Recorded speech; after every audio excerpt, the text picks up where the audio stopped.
Welcome back into the Pick and Roll NBA podcast with Jet and Sap, presented by Full Press Coverage. All-Star Weekend has come and gone, and we are going to just quickly start by putting a bow on it. I was very excited that my guy Jason Tatum won All-Star Game MVP, putting up a double nickel, 55 points to set a new All-Star Game record.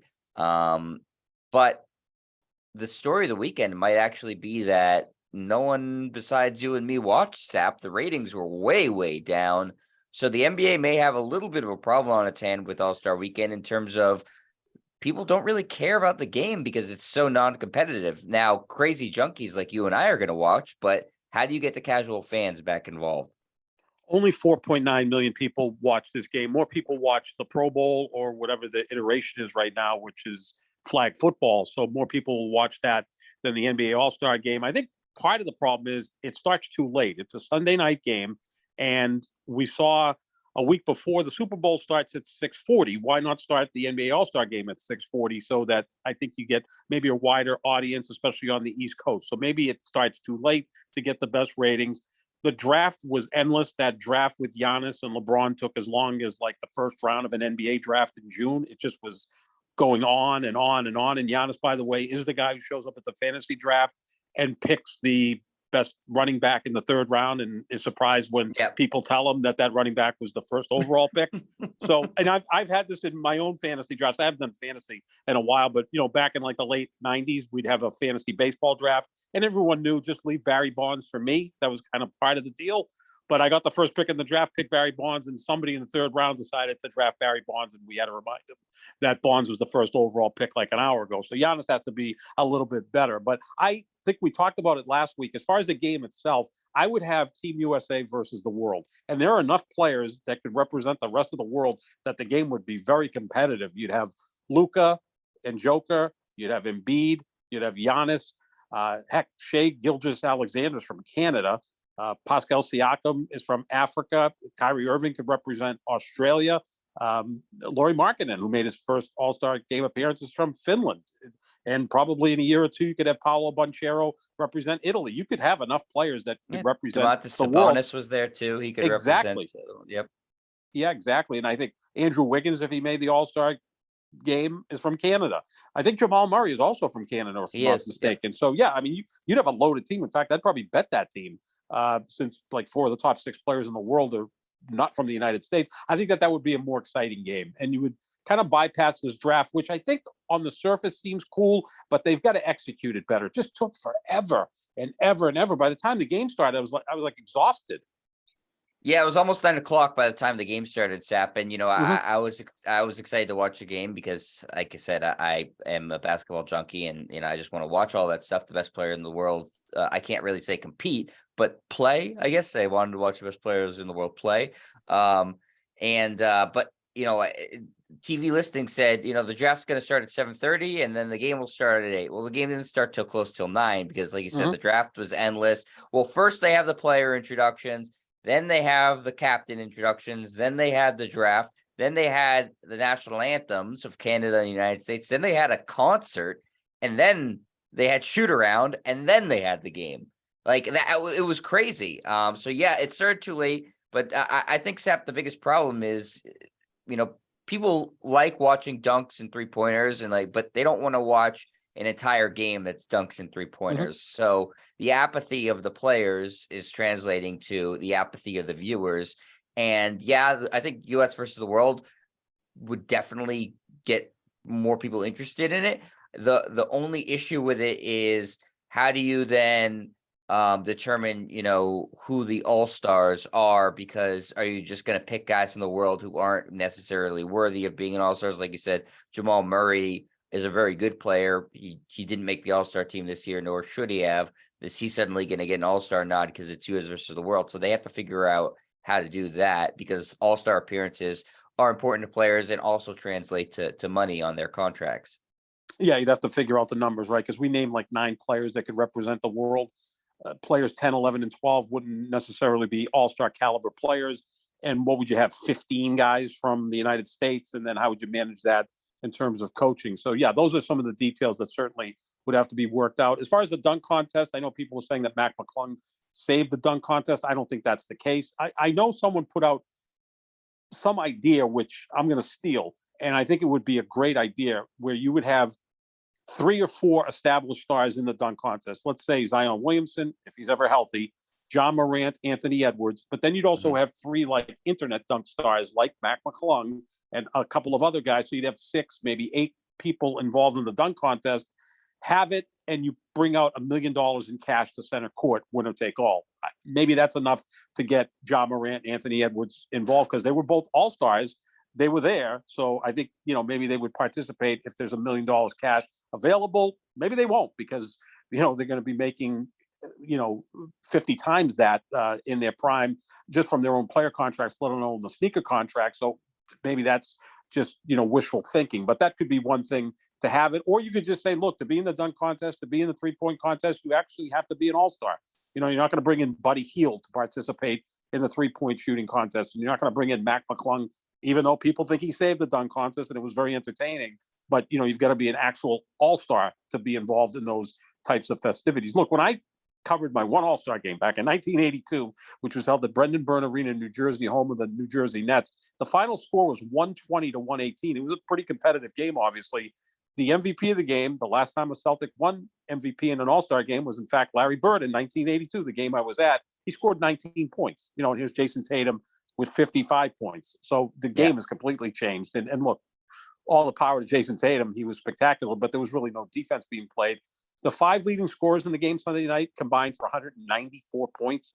Tatum with 55, Donovan Mitchell with 40, Jaylen Brown with 35, and then you had Kyrie and Embiid each with 32. 5 guys combined for 194 points. I mean, we had almost 360 points combined in the game. That's 90 points per quarter. That's 7.5 points per minute. I'm giving you a popsicle headache with all these numbers, but it just shows you there's no defense being played. It was a layup line for the most part, or a 3-point shooting contest. It's nothing like what real basketball is, and I think that's kind of a turn up. But start the damn game earlier, so old people can watch it, who sometimes go to bed earlier than 9 o'clock, or are starting to wind down at that time. But also on the East Coast, if you're a 10, 11-year-old kid and you're a basketball fan, 9 o'clock going into a school night, you may not be able to watch it. Although I know a lot of the country was on February school vacation, but you get my point. Let's, try to make it a little bit more tenable for more people to watch it. Start at the same time the Super Bowl starts, because obviously their ratings are incredible, and that's the NFL. I get it, but just start it earlier too. Yeah, I agree with you. I think that's definitely a factor, Sap. Again, I think the biggest factor is trying to get the players to compete more. The U.S. versus the world format, I think by just that nature of it, would be more competitive. But then again, like I said, you have to figure out how you determine who's an all-star, who isn't, and kind of go from there. But I would like to see that change. And I think based off of these numbers that came in and how down the all-star game was, that the NBA will be motivated to make some sort of tweaks and changes to improve their numbers and improve the quality of the game. Adam Silver is not somebody to just sort of like rest on his laurels. He's always trying to be creative and thinking. So I'd imagine that the second he got those numbers presented to him, he said, well, this is not, acceptable. We got to try to figure something out here. So I would imagine that, in the next couple of years, we're going to see a change to the All-Star game in terms of trying to make it more appealing to viewers, because it's a marquee event for the NBA. It's when Adam Silver does his State of the League and they don't want it to be an event that people just are tuning out of. Can it also be that it was exactly 1 week after the Super Bowl and people are kind of like burnt out on sports after the Super Bowl? I know, like, that whole week after the Super Bowl, you just want to kind of like charge the batteries and maybe stay away from competitive sports for a little bit of time. The last thing I'm going to watch is the XFL or whatever else, whatever football iteration was taking place. But even like basketball, like maybe you space it out a little bit. But now that the Super Bowl is the second week of February, when do you exactly have the NBA All-Star game? You don't want to compete against football because you're going to really have poor ratings. You can't really push it out much further. Look at the Celtics. They only have 23 games after the All-Star break. I mean, the All-Star game now is essentially, 70% into the season, which is quite late. Yeah, that's true. The NBA is kind of in a hard position. They don't want to compete with football because, like you said, the ratings would be even worse. And if they push it back further, then we're having the All-Star game basically at the end of the year, which doesn't make any sense. Players are really not going to want to play in that because they're getting ready for the postseason. So yeah, it's there's no easy placement for it right now on the NBA calendar because of football.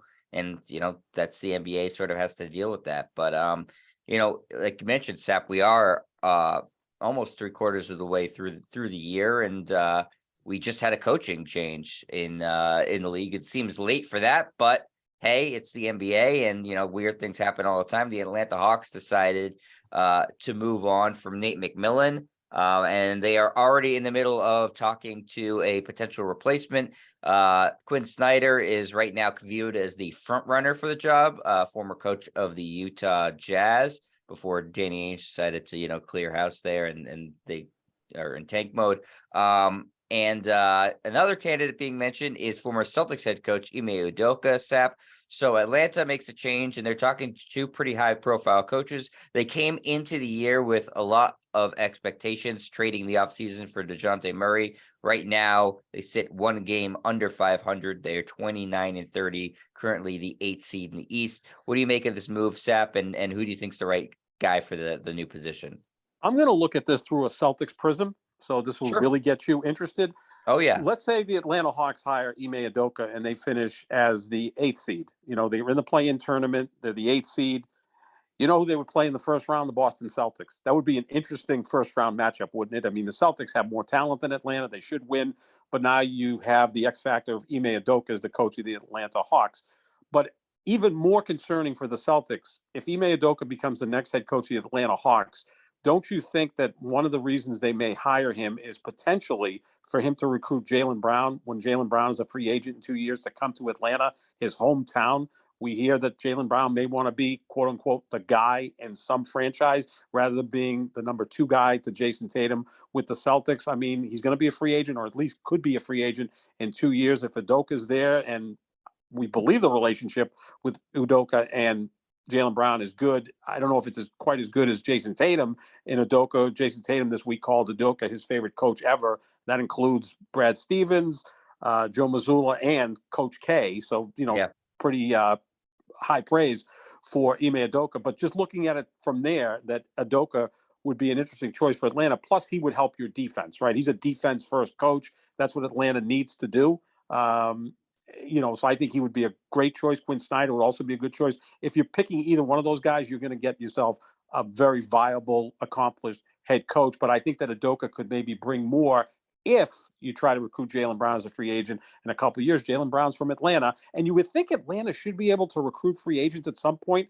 It's the Black cultural center of the Atlantic time zone. I mean, I'm being accurate with that. So why not? So I think Ime Udoka could be a really good choice for the Atlanta Hawks. It all comes down to what's the baggage with Ime Udoka, right? We still have a lot of unanswered questions. Is he going to be a PR nightmare if you hire him and people start digging more into him? Is there going to be a circus? Is he going to be able to answer questions about what happened in Boston? So, I think that's going to turn some teams off, obviously, fair or not. And that's what's going to dictate whether he gets not just this job, but any jobs going forward. And I think like you said, that there's probably something to considering down the line him recruiting somebody like Jaylen Brown. Atlanta, I agree with you, should be a free agent destination if they're a viable team. And a lot of players are from the Atlanta area too. So, and more are coming from the Atlanta area. So I could totally see it being a free agent destination. And if you have a successful coach, a black head coach too, I think is there's something to that as well. I could see that being a potential reasoning for hiring him. But as of right now, it looks like they're leaning towards Quin Snyder. I don't know, again, if it has to do with the baggage of Ime Udoka or they just think he's a better fit.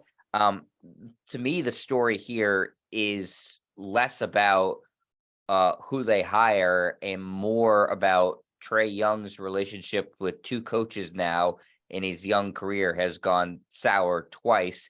And a lot of people are sort of pointing the finger and saying he's a very difficult player to coach. he's now kind of ousted two guys who are highly respected throughout the league. Nate McMillan has been coached in multiple places, and just a few years ago, did a amazing turnaround mid-season for the Hawks when they got rid of Lloyd Pierce, another guy who's pretty highly respected throughout the league. So I think this changes a lot of people's perspective on Trae Young. And that to me is a big story here, is that he was looked at as one of the main rising stars in the league.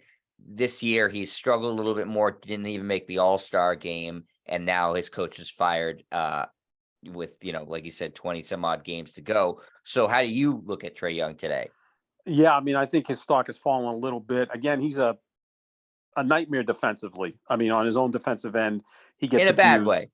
Right. Yeah, exactly. I mean, on offense, he's an elite player. Not really efficient, though, right? Still a lot of turnovers, not a real high shooting percentage from three. So, he's not. I know the comparison was always with Steph Curry. He's not the shooter Steph Curry is, but then again, who is? Steph Curry's actually a better defender, which is saying a lot because Curry's an average defender at best, and Trae Young is a negative defender or minus defender. So Yeah. I think that those are issues with Trae Young. But yeah, if you're starting to get coaches fired and you've not accomplished much, that's a red flag. Look, 2 seasons ago, Atlanta made it to the Eastern Conference Finals and had a 2-1 lead over Milwaukee, right? I mean, at one point, it looked like the Hawks might be going to the finals against the Phoenix Suns. They lost in the Eastern Conference Finals, but their future looked bright. You had DeJounte Murray just last offseason, so you would think that they'd be, a 5 or 6 seed. Right now, they're the 8 seed, so maybe they finish strong and move up a bit. But I think that that's a knock against Trae Young. If he can't play for certain coaches, that's a problem. The other thing with Udoka that I'll say is maybe he's not going to get hired till the offseason, because if Atlanta hires him right now, the first press conference, the first several cities that he goes to, that's going to be the narrative. Does the team want to deal with that as they're trying to secure a playoff spot? Whereas if you hire him in the offseason, you introduce him, you have a press conference, he gets a lot of those questions out of the way, he gets the questions out of the way during training camp, and then when next season starts, it's still a news story, but not as big as it is right now because we still don't have any answers. And don't you have more time to vet him in the offseason? Do a background check, bring him in, and talk to him. They're in the Hawks are in scramble mode right now. They want to bring in the person.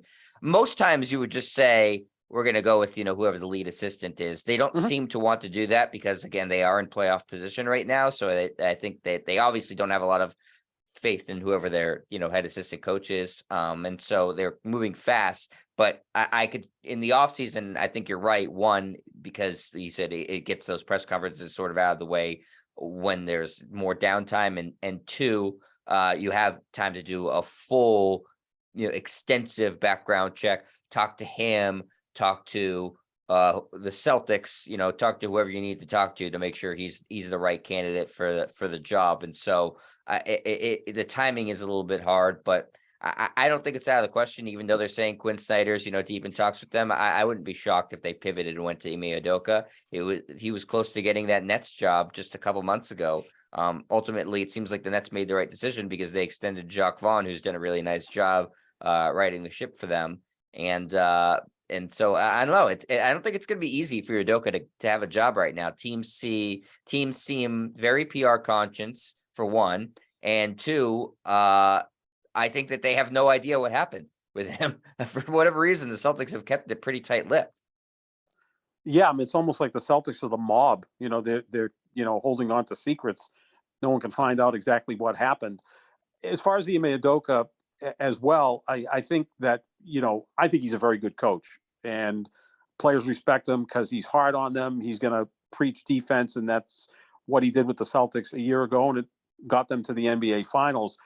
Also, if you bring in Quin Snyder, he's an accomplished coach. So you have 2 really good coaches available. Maybe the Hawks want to just grab one of them so that both of these guys don't go elsewhere in the offseason when maybe there's a more appealing job, right? So that's a great point. Yeah, if something opens up elsewhere. I also think that the Nets held back on Ime Udoka. You can blame Kyrie Irving for this because Kyrie Irving gets blamed for everything. But when Kyrie was going through his anti-Semitic postings and rants or whatever, liking certain things that would lead you to believe that Kyrie's anti-Semitic, I think the Nets were like, okay, we're dealing with this PR nightmare. Right. Can we also bring on a coach who, appears to be a serial offender, sexual offender? So, 2 things at once might have been a little bit too complicated. And Jacques Vaughn, I think, has done a pretty good job. I mean, when they were healthy with Durant and Kyrie Irving, they were playing excellent basketball. Now, of course, they've moved on from both players, and they're in a rebuild mode. He'll end up getting some Coach of the Year votes, I think, Jacques Vaughn. Sure. Just by virtue of how much what he's had to deal with, which is more than fair for anybody to have to deal with in one season. And the Nets are pretty stable right now. So he gets a lot of credit for that. But yeah, I think Atlanta, it'll be an interesting landing spot, whoever goes there, because you already do have two established all-star players there. You have another two really good players in Clint Capella and John Collins. So Collins is constantly talking about trade rumors, so I don't know how long he is for there. And like you said, the market could be a very viable market for free agency if they're ever looked at as competitive and competent. So I think it's a good job opening. I can see why a coach would be attracted to it, but they certainly underperformed this year, and now they have about 20 some odd games left to make a push up the standings. Probably won't matter, and they'll probably end up losing the first round, but it could set the template for them having a bounce back year next year. Yeah, I mean, what at this point is the ceiling as far as the regular season? Can they get to the 5 seed? I mean, we look at the Celtics, Milwaukee, Philadelphia, and Cleveland as clearly the 4 best teams in the Eastern Conference. Then you've got Brooklyn kind of hanging on there, but I don't think they're going to be able to be all that good down the stretch, because obviously you lost Durant and Kyrie Irving. You also got the Knicks, who I think have overperformed this year. Give them credit. Miami's kind of lurking there because they're a veteran team. They could get hot. So yeah, maybe Atlanta could get to the 5 seed, but more likely is going to be in the play-in tournament. And again, it would be fascinating if Udoka gets hired as head coach. They're the 8th seed and they're playing the Celtics in the first round. That would be interesting.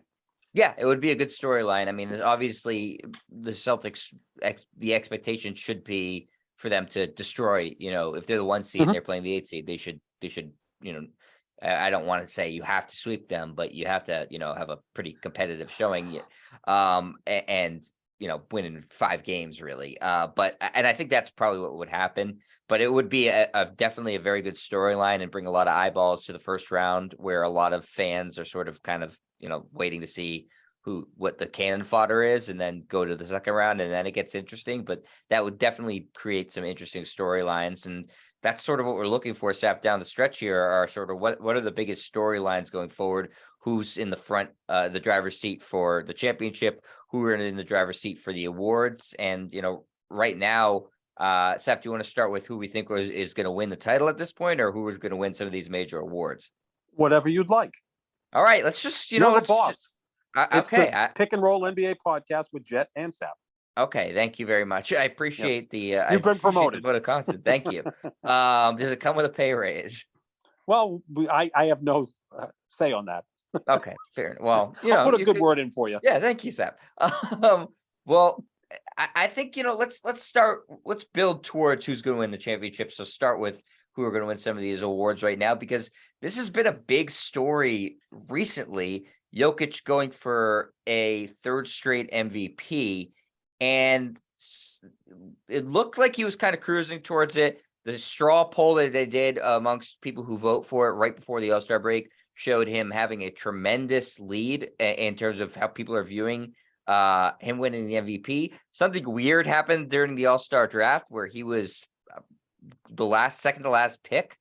So I don't know what the deal is, if that's politics or if the players don't think he deserves winning a 3rd straight MVP.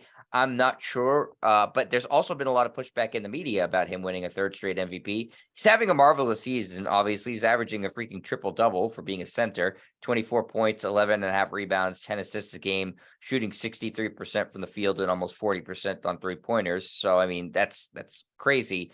But I think that the straw poll turned some people off because he was so far ahead in that, and people, I think like you and me, are looking at the MVP race and saying, well, it's a lot closer than that. He shouldn't be running away with the thing. You had a tweet right before the All-Star break about Giannis, Sap. Do you go ahead and just kind of say I don't get it. I don't get why Giannis isn't the favorite. Look, Milwaukee, and as is Denver, Milwaukee, Denver, and the Celtics are battling for the best record in the league. So give Jokic a lot of credit for that. He's clearly the best player on Denver.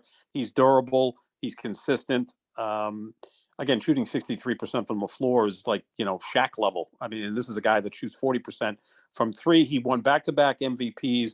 He become only the fourth player in league history to win 3 consecutive MVPs. The other 3 are named Will Chamberlain, Bill Russell, and Larry Bird. So are we going to put him in the same category as those guys? No, he's not as good as those guys. But again, could be the time where he's the best player in the league or one of the best players in the league for a 3-year period. I know Nick Wright, who everybody despises, but I like, brought up a good point. He says, is Jokic one of the 10 guys in the league that you go to make a basket in a big situation? Probably not, right? I mean, when you think about I need to get a basket in a situation, you probably go to who? Durant and Curry, LeBron, Tatum even. Like you could probably name 7 or 8, 9, 10 guys before Jokic. And is Jokic one of the 10 players in the league who could go get you a stop? Probably not. It would be Giannis, or if Kawhi's engaged, or whoever. Pick all the great defensive players in the league. So maybe that gives you an idea that, yeah, this guy may win the MVP the way Steve Nash won back-to-back MVPs. And now we look back 15 years later and say, how the hell did Steve Nash win back-to-back MVPs? And actually, Nash, after winning back-to-back MVPs, had his best season the next year. Could have won 3 consecutive MVPs, but then Kobe won his 1 MVP. So I think there's a lot at play there. But as far as Giannis, look, Chris Middleton has not played all that much this year. That's the second best player in the Milwaukee Bucks. So here's Giannis leading that team. We know of all these MVP candidates, whether it's Jokic, Doncic, Tatum, Embiid, pick whoever, that he's clearly the best defensive player. So I think that means by a country something mile. as well. Right. And again, every night, 32, 12, get you over 5 assists, plays his ass off every night. So I just don't understand why there isn't more traction for him. I mean, if I'm ranking the MVP candidates, it's probably going to be Giannis, then Jokic, then Doncic, Embiid, Tatum, those 5 guys. I think those are clearly the 5 leading candidates. Durant was up there for a while, but he hasn't played since mid-January or early January, so let's take him out. LeBron's been great this year, but the team is 13th in the West. The other thing about Jokic is last year he won the MVP as the 6th seed, right? Got knocked out in the first round. This year, Denver has the best record in the West by a pretty wide margin. I mean, if they go in and win 57, 58 games and he keeps those, 25, 11, and 10 numbers up, it may be tough not to give him the MVP, right? Because oftentimes you look at the MVP as best player on one of the best teams. So that would lead you to believe that it would be Jokic, Giannis, and Tatum, because those are the 3 best teams in the league. I mean, it's tough with Doncic because Dallas is still middling and they're trying to find their way with adding Kyrie Irving, and Embiid. Philadelphia's been really good, and Embiid's awesome, obviously. So those are the 5 guys. But I would vote for Giannis, but maybe I tie it too much into I think Giannis is the best player in basketball, and I kind of always push back that LeBron should have more than 4 MVPs and Jordan should have more than 5, because those guys were the best player in the league for 10, 12 years. And they should have won the MVP every year. But again, it's a narrative-driven award, so there's other guys that do win it. Yeah, absolutely. Just to give you a quick idea of what that straw poll was, they polled again people who vote for the award, not just random people. As of 8 days ago, Nikola Jokic gets 77 of the first place votes and Giannis was in second with 11, followed by Embiid with 6, Tatum with 5, and Luka with 1. So a absolutely, a massive gulf between 1 and 2. And then, 2, 3, and 4 and 5 are all pretty close, bunched in close-ish together. But it's again, looking from the outside in, Sap, it should not be a runaway by any means. No. I could see him winning it, but the gap between him and Giannis, certainly, if anything, I think it's razor thin. So I don't really understand it. Yeah, it makes no sense. 77 to 11. This happened a few years ago. Remember when Giannis, this was the year of the pandemic, Giannis won the MVP. LeBron finished a very distant second when I thought LeBron could have very easily won the award. Lakers went on and won the title. Right. Again, it's a regular season award, not to be determined by what happens in the postseason, but it should have been closer. And maybe it will eventually get closer because there are more candidates. But I also think there's always groupthink, and people just kind of follow the narrative and say, 100%. well, everybody seems to think that Jokic is the MVP, so I'll go along with it. We sometimes see this in presidential elections. I really like that candidate, but I'm not going to vote for him or her because they have no chance of winning. Well, if everybody votes for them, they can win. So Right. I think that that's something that you have to look at here. I would think Giannis deserves this again because of what he does on the defensive end. And we're talking about two players on two of the three best teams in the league. Now, when I look at Tatum, I think Tatum has more support, a better supporting cast than Giannis or Jokic, right? I mean, because you've got Jaylen Brown, who's a stud as a number two guy. Then you got Brogdon and Smart and White and Horford and Williams. Geez, I mean, it's the best roster in the NBA. If Tatum misses a game, the Celtics can still win. I mean, we saw them nearly beat Milwaukee without Tatum, without Brown, without Williams, without Horford. Actually, Williams played sparingly in that game, but you get my point. They're such a deep roster; they can go ahead and beat anybody with a couple of their stars sitting it out. In fact, I'm anxious to see what the Celtics look like coming out of the All-Star break because so far this season, Jet, their starting five, what we think is their starting five of Rob Williams, Al Horford, Jason Tatum, Jaylen Brown, and Marcus Smart's played a grand total of 29 minutes together this season. So want to see what that looks like going forward. So Tatum has a better supporting cast than Giannis or Jokic. So I think it's probably going to come down to those two guys, Jokic and Giannis. My vote is with Giannis because he scores more, he rebounds more, and he's clearly a better defensive player. And, I think their supporting cast are probably pretty equal. And I go with Giannis. And again, this could be like the rubber match, right? Because Giannis won 2 in a row, Jokic won 2 in a row. Yeah. This is to determine who gets MVP number 3. Yeah, absolutely. And I do think, like you said, a lot of times with MVP and the narrative is a big part of it. And Tatum, fairly or not fairly, is working with a much better roster than those guys. Not that their rosters are bad on the Nuggets or Bucks. Obviously, they're both capable of winning a championship with those rosters. But the Celtics team is loaded, which sort of leads us into our last topic, which is, who's going to win the championship right now coming out of the All-Star break. And I have to say, for me, I'm biased too. I have to say the Celtics. I think I am biased, but I try to be fair, and I'm as hard on them as anybody when they're not playing well. But the reason why is the exact reason you just said, Sep. They have the best roster in the NBA. They are so deep. You even go into the guys who barely play, like Peyton Pritchard and Luke Cornett doesn't play that often. They're quality NBA players that are at the end of the Celtics bench. They just traded for Mike Muscala, who's, not going to be probably a big player, but he's a solid NBA player. They are a loaded roster. This is a team that is built to go and win a championship because you have defense, you have scoring, you have stars, you have guys who play, who shoot 3-pointers, you have guys who defend the perimeter, you have guys who defend the posts. They have everything that you should need to win a championship. So I think no excuse to not win the championship. This is they've, have the best record in basketball. They're neck and neck with the Nuggets and in their own conference with the Bucks. But I do think that they should win the championship. So I'm going to pick them to win the championship. Anything else would be a disappointment. I'm not biased, and I'm picking them as well because I look, if healthy, and again, that's a big if, that starting five is the best, most balanced starting five in the NBA. Then you look to the bench of Derek White, Grant Williams, Malcolm Brogdon, who to me was a great acquisition in the offseason. I think he's going to be the difference from last year to this year because in the finals, they needed a third scorer because Tatum had some off nights. So in that case, they needed a second scorer, and they just didn't have it. Brogdon can step up and be that guy this year. He's that good. The other thing is, and we saw it last year in the postseason, heck, Peyton Pritchard had a good Game 7 against Milwaukee. Grant Williams had a good Game 7 against Milwaukee. So those guys, even if they're impactful in 1 or 2 games in a series, that may be enough to put them over the top. I think they can win the championship. I think they will win the championship. Before the season started, I picked Denver over Cleveland in the finals.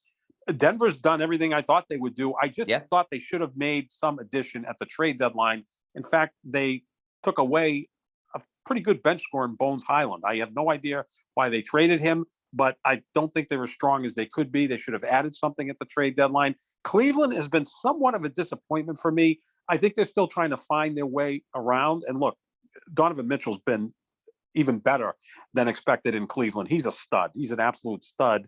Darius Garland's excellent. Evan Mobley hasn't progressed in year 2 as much as I thought he would.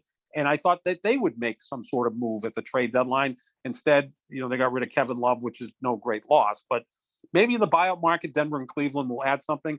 But looking at the roster of the Celtics, I think they're going to win it because they're just deeper than other teams. They have the full capability of playing excellent defense. They have that experience. And I think that they're going to play the Phoenix Suns in the finals. And I think it'll be an excellent finals. And if you want to match up the two teams, you could make a case that Tatum and Brown against Durant and Booker is almost a wash. If that's the case, now you've got Chris Paul, and the Celtics do have the pieces to combat Chris Paul, whether it's Marcus Smart or Derek White defensively. They also have the bigs to deal with DeAndre Ayton and Rob Williams and Al Horford. Again, the X factor in this whole thing, and normally you don't think of the third or fourth best player on a team being the X factor, Malcolm Brogdon. But let's only go back a year ago. I think the X factor in the finals a year ago was who? Andrew Wiggins. You make a case Andrew Wiggins was the third best player in that series behind Steph Curry and Jaylen Brown. And that was a big reason why Golden State won. I think Brogdon is going to be the X factor, and I see the Celtics winning over Phoenix in what could be a real memorable finals because you've got the star power of Durant and Booker and Paul and Tatum and Brown and all those excellent players. I think it'd be a pretty interesting finals. And a little history with the Celtics having beaten Phoenix in the finals before. Yeah, 1976. I was 13 years old. You weren't around. That Phoenix team kind of snuck into the playoffs and went on a run. And you know, it was a 6-game series that the Celtics won in. Game 5, one of the most memorable games in the history of basketball. The Celtics won in triple overtime, and then they wrapped it up in Phoenix a couple of days later. Yeah, that was a memorable series back then. And these are the two teams that lost the last 2 finals. Phoenix 2 seasons ago to Milwaukee, the Celtics last season to Golden State. So they both have some of that experience, and we know what Durant can do. He can, you know, dominate a series. He did it twice while with Golden State. I think that's where we're heading. But still a lot of basketball will be played. And again, I wouldn't count out Denver and Golden State and Milwaukee because they have the 2 MVP candidates in Jokic and Giannis. Yeah, you always have a puncher's chance when you have the best player on the court. And so, you know, you could always make a case for that with Milwaukee. I think they always have the best player in the court because you and I agree he's the best player in the league, in our opinion. Jokic certainly one of the, you know, 5 best players in the league. So you're going to have a chance no matter what there. But yeah, Boston Phoenix would be a fantastic finals. I think everybody's really excited to see what the Suns look like. Kevin Durant looks like he's going to come back. They have him slated for March 1st, so in just about a week. And the Suns on paper should be destined to go to the finals, but a lot of times we've seen on paper doesn't mean much. So I'm excited to see what they look like. But to me, and I think you're agreeing, Sap, it's the Celtics finals to lose because of how good the entirety of the team is. Brad Stevens deserves a ton of credit for really building up just a terrific roster. So that's our pick for right now. And, you know, we are going to continue to analyze this and look at the buyout market too, and see if that impacts things. And, you know, talk about all these NBA storylines. We'll update with you with who gets the head coaching job in Atlanta and everything else that follows on. So make sure you're sticking here with the Pick and Roll NBA podcast with Jet and Sap. Thanks to Full Press Coverage. Make sure you check out their website, and also make sure you check out our social medias at JohnSap25, at Jet Stryer. Lots of great info on the show, lots of different opinions, poll questions, all that good stuff. So follow us on Twitter, and we will be back next week with a new edition of the podcast. So stay tuned for that, and we will talk to you later, everybody. See ya.